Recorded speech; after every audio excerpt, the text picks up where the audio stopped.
11년 전 이맘때 경찰이 경기도 안양의 한 모텔로 다급하게 들어갑니다. 이들이 찾고 있는 건 30대 여성과 세 아들. 가출 신고를 받고 찾아온 겁니다. 이 내 모자가 묻고 있는 205호실로 들어가 보니 멍하니 앉아있는 여성. 그리고 이불을 덮은 채 침대 위에 누워있는 삼형제는 이미 숨을 쉬지 않고 있었습니다. 얼마나 오래 이 좁은 방 안에서 숨진 아이들과 함께 있었던 걸까요? 경찰은 조심스럽게 남편에게 이 사실을 알리고 조사를 시작합니다. 오늘 사건 연구소의 키워드는 새 아이를 살해한 엄마입니다. 자, 들으신 것처럼 가출 신고를 받고 찾아갔더니 모텔 안에 아이 셋이 숨져 있고 그 옆에는 아이 엄마가 그냥 멍한 채로 옆에 앉아 있었다. 야, 이거 뭘까요? 네, 이날이 2012년 8월 11일이었습니다. 오후 1시 20분쯤에 경찰이 경기도 안양시 동안구의 한 모텔을 찾아가게 됩니다. 경찰이 찾고 있던 게 38살 여성 김모 씨였습니다. 가출 신고 들어온 상태였고요. 객실 문을 열어보니까 김 씨가 쪼그리고 앉아서 멍하니 침대 쪽을 보면서 앉아 있습니다. 그리고 침대에는 8살, 5살, 3살 난 이 김 씨의 세 아들이 숨진 채로 누워 있었습니다. 아이들은 침대에 이렇게 나란히 누워 있었고요. 이불을 덮고 누워 있는 상태였습니다. 경찰은 김 씨를 아이들 살해한 혐의로 긴급 체포했습니다. 무슨 상황이었어요, 이게? 자, 2012년으로 다시 돌아가 봅니다. 8월 5일입니다. 이 김 씨가 세 아들을 데리고 가출을 밤에 하고요. 가출한 다음에 택시를 타고 안양에 있는 모텔에 이제 숙박을 합니다. 그렇지만 이틀 뒤에 이 세 아들을 베개로 얼굴 눌러서 아이고야. 살해를 했다라고 하지만 구체적인 진술은 없습니다. 이 당시에까지는. 남편이 신고를 이제 가출 이틀째 7일 날 신고를 하는데 그 숨진 그날 신고를 하는데 이 김 씨가 잠시 누구랑 통화했는데 그 통화 내역에서 아마 추적을 해서 이 모텔에 찾아냈던 걸로 보입니다. 다만 11일 날 체포가 되는데 그 당시 조사받을 당시 공황 상태를 보이면서 동기나 구체적인 내용에 대해서는 진술을 하지 않았던 것으로 얘기가 되고 있습니다. 아니, 이 아이 아버지 같은 경우는 생때 같은 자식 셋을 지금 그 다른 사람도 아니고 아내한테 빼앗긴 거잖아요, 이거. 네, 그런데 이 아버지는 또 이름이 알려진 유명인이었습니다. 그 김 씨의 남편이자 아이들 아버지인데요. 93년도에 이 KBS 공채 출신 중견 탤런트였습니다. 김태형 씨라는 사실이 알려졌고 지상파 인기 드라마, 영화 등에서 조연 단역으로 활동을 했습니다. 얼굴이 익숙하신 분들도 있으실 텐데. 사극에 많이 나오셨잖아요. 네, 맞습니다. 태조왕건에 출연하기도 했습니다. 제작진이 김태형 씨와 직접 통화를 했습니다. 그런데 당시 아내가 이런 식으로 아이들을 데리고 나가버리니까 걱정되는 마음에 애들이랑 아내가 없어졌다 이렇게 신고를 했다고 합니다. 그런데 이걸 접수받는 경찰이 실종이 아니라 가출 신고로 접수를 했고요. 그 이후로 적극적인 추적을 안 했다고 주장을 하셨습니다. 그러면서 사실상 본인이 추적을 다 했다고 하는데 그 아내를 알던 다른 지인들한테 다 찾아가서 물어보고 연락하고 이렇게 한 결과 아이의 유치원 교사가 아이 어머니가 연락을 했어요. 이렇게 알려준 겁니다. 그래서 얘기를 들어봤더니 아이 엄마가 바닷가로 아이들 데리고 바람 쐬러 왔는데 돈이 좀 필요하다. 아이 아빠는 촬영 나가서 없다. 이런 얘기를 해서 돈을 보내줬다는 얘기를 하고요. 그 전화 걸려왔던 연락처를 추적해서 아내가 있는 곳을 알아냈다고 합니다. 이 사실을 경찰에게 알린 뒤에 2시간 만에 저 장면이 포착이 됐던 겁니다. 승현님, 부부간에 무슨 문제가 있었던 거 왜 그런 거예요? 아무리 문제가 있어도 이런 행동하면 안 되죠. 제가 조금 이 집안에 대해서 조금 말씀드리면 1999년에 이제 이들 부부 결혼했습니다. 아이 셋을 놓고 아주 화목하게 지냈습니다. 넉넉하지는 않지만. 그런데 이제 김 씨 이때부터 돈을 빌리기 시작합니다.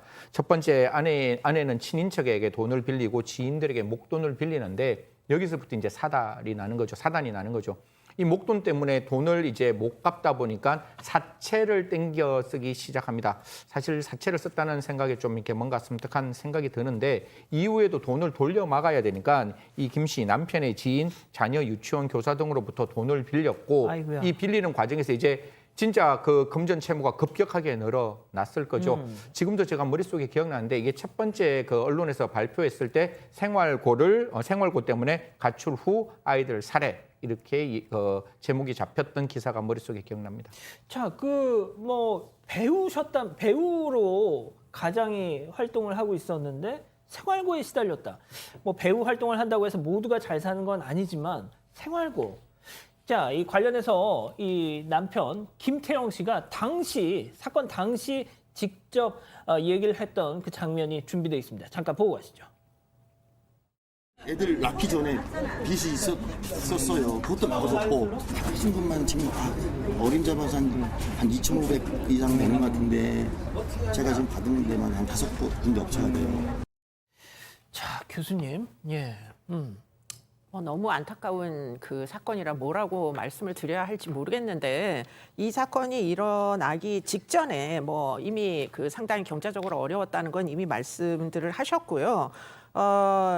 그 전날 이제 그 남편이 새벽에 술을 마시고 들어와 가지고 지금 말다툼을 했다고 합니다. 그래 가지고는 우발적으로 결국은 지금 아이들 셋을 데리고 뛰쳐나가 가지고서는 지금 이제 이 사건을 벌인 것인데요. 꽤 봉천동에서 뭐 안양까지 이동했다는 얘기는 꽤 먼 거리를 이제 이동을 하면서 아마 그 절박한 사고를 했던 것 같습니다. 아까 그 김태형 씨 얘기를 들으셨으면 아시겠지만 이게 사체라는 게 너무나 무섭거든요. 더군다나 여자 혼자서 그 사체에 대한 협박을 받게 되면 사실 좀 현실 판단 능력에 굉장히 취약함이 발생할 정도 그런 지경이 아마 될 겁니다. 그런데 그런 상황에서 사실 문제가 해결 안 되고 부부싸움을 또 심하게 하고 그래서 우발적으로 이런 일을 일으킨 건 아닌가 그런 생각들을 하게 되는 거죠. 예. 자, 그런데 박 변호사님. 네. 다 좋아요. 왜 아이들을 죽이냐고요. 자, 가출한 다음에 지금 모텔에 갔는데 아마 이 김태형 씨가 문자를 보냈던 것 같아요. 한 1시간 반 단위로 왜 갔느냐, 빨리 돌아와라, 아이는 무슨 책임이냐. 그것 때문에 아마 좀 속이 상했던 것 같아요. 아내 입장에서는. 그 과정에서 아이들이 모텔에서 베개 싸움을 하는 모습을 보고 그럴 수 순간적으로 폭발을 했던 것 같습니다. 아이들 그럴 수 있잖아요. 그럴 수 있는데 상당히 기분이 안 좋은 상황에서 아이들이 그렇게 장난치고 있는 뭐 그런 싸움 같은 걸 보면서 화가 나서 아이들을 이제 순차적으로 그렇게 했고 당시 아이들도 엄마 왜 그래? 라고 소리를 쳤다라고 진술을 합니다. 그 이후에 아이를 살해한 이후에 아이들 곁을 떠나지 못하고 이 죄책감 가진 다음에 침대에 눕히고 이불을 덮어줬다고 합니다. 본인 진술에 따르면 본인도 극단적 선택을 이제 하려고 했는데 그것은 실패를 했다고 진술을 하고 있습니다. 자, 이 기자가 조금만 더 설명해 주시죠. 네, 이 생활고 때문에 이게 그 아내의 초기 진술입니다. 이 내용이 알려지면서 그 당시에는 뭐 김태형 배우가 1년 동안 작품 활동이 없어서 생활고에 시달렸다. 또 조연 배우의 처우가 이렇다, 이렇게 서럽다 이런 내용의 보도들이 많이 나왔는데요. 사실 이 가정과는 좀 맞지 않는 설명들이었습니다. 이후에 이 수사기관이 확보한 어떤 자료와 진술들에 의하면 최소한 이들 가정이 객관적으로 봤을 때 생활고를 겪는 그런 상황은 아니었던 것으로 보입니다. 일단 김 배우는 사건 전 그 10년 동안 연 1억가량을 벌었습니다. 벌이가 좋지 않았을 때도 한 해에 8, 9천만 원 수준의 소득을 유지를 했고요. 아이들 유치원비, 학원비 이런 것들을 다 제외하고 그 순수 식비 같은 이런 살림하는 데 드는 생활비로만 아내에게 월 250만 원씩을 줬다고 합니다. 그리고 그 내역도 실제로 제출이 다 됐습니다. 또 사건 이전에 그 아내 김 씨가 여기저기서 3천만 원 정도를 빌렸었는데 이걸 남편이 대신 갚아주기도 했습니다. 그래서 또 당시 김 배우가 1년간 작품 활동 끊겼다 이런 보도가 나오기도 했는데 사실 공채 탤런트인데다가 배우 일의 특성상 1년 정도 공백이 있다고 해서 어떤 생활에 큰 타격을 입힐 정도는 아니다 이런 부분도 보입니다. 자, 이 기자가 지금 얘기한 내용을 들으니까 더 아내의 행동이 이해가 안 가는데. 그렇죠. 뭐 사채까지 당겼을 만큼의 빚을 만들 수 있는 동기가 뭐냐. 이건 분명히 우리가 찾아야 되는데 문제는 이 김 씨가 입을 열지 않습니다. 그러니까 이게 우리가 추측밖에 할 수 없는 상황이 되어버렸는 거죠. 그렇다고 그러면 정말 이게 금전적인 문제가 아니면 정신적인 문제가 있느냐라고 정신적인 문제가 있는가 싶어서 우울증이 있는지 조금 이렇게 살펴봤는데 그 사람의 개인적인 입장에서는 우울증이 있었지만 우울증 약을 먹은 병력은 없었다라고 나옵니다. 그럼 이제 마지막 세 번째가 뭐겠습니까? 그 아이를 육아하는 어떤 독박 육아에 대한 스트레스. 그 스트레스는 있었는 것 같아요. 아이들이 잔병 치레를 많이 했기 때문에 혼자 아이를 보는 이 김 씨의 입장에서는 분명히 스트레스가 있었을 것이라는 것은 분명한데 우리가 생각하는 것은 그 스트레스가 이 아이 3명을 저렇게 살해하는 게 과연 타당한 스트레스였는지는 좀 살펴봐야 된다 이런 말씀 드리겠습니다. 제가 교수님께는 마무리 말씀을 좀 부탁드릴게요. 자, 박 변호사님. 네. 아이 셋을 살해했습니다. 엄마가. 네. 예. 이제 재판 결과는 징역 20년이 선고가 되는데요. 재판부에서 이 3명의 아이가 사망을 했는데 이 아이들이 이제 죽어야 될 이유는 사실은 아무런 이유가 없다는 거예요. 그 엄마의 아이들이었다는 이유밖에 없었고 이 사실은 좋은 어떤 양형 이유는 별로 없고 다만 육아 스트레스가 좀 있었다라는 거, 또 그리고 범행 이후에 죄책감에 아이들을 떠나지 않고 그 곁에 있었다는 거, 우발적으로 순간적으로 범행했다는 점, 이런 점들을 참작해서 전체 책임을 묻지 않고 20년형을 선고를 했습니다. 세 명의 목숨을 빼앗고 20년이라. 자, 교수님, 뭐 좀 정리를 해주시죠. 네, 뭐 양형이 그렇게 긴 건 아니다. 3명이나 이렇게 살해한 데 비해서 전 개인적으로는 그렇게 생각하는데요. 그러나 이 엄마가 이렇게까지 아이들을 살해하기에 이른 것은 그냥 단순히 육아 스트레스다라고만은 할 수 없는 대목이 있는 것 같습니다. 아이들이 자신의 어떻게 보면 소유물이라고 생각했기 때문에, 그렇기 때문에 남편과 싸우고 자신의 어떻게 보면은 대상물인 아이들을 3명을 데리고 이제 나갔다가 지금 일이 벌어지다 보니까 일단은 아이들을 독립된 인격체로 여기지 않았던 이 엄마의 가장 큰 사고의 실수, 이게 결국 이 사건의 핵심이다. 그렇기 때문에 육아 스트레스가 아무리 있다 손 치더라도 본인의 스트레스이기 때문에 아이들과 연관이 있다라는 생각을 버리시고 좀 나가서 뭐 여러 가지 기분 전환도 하시고 스스로 노력들을 하시면 그 스트레스도 날려버릴 수 있는 뭐 그런 계기는 얼마든지 있으니까 스트레스 아이들에게 풀지 마시고 아이들은 틀림없이 독립된 인격체라는 점을 잊지 않으셨으면 좋겠습니다. 맞습니다.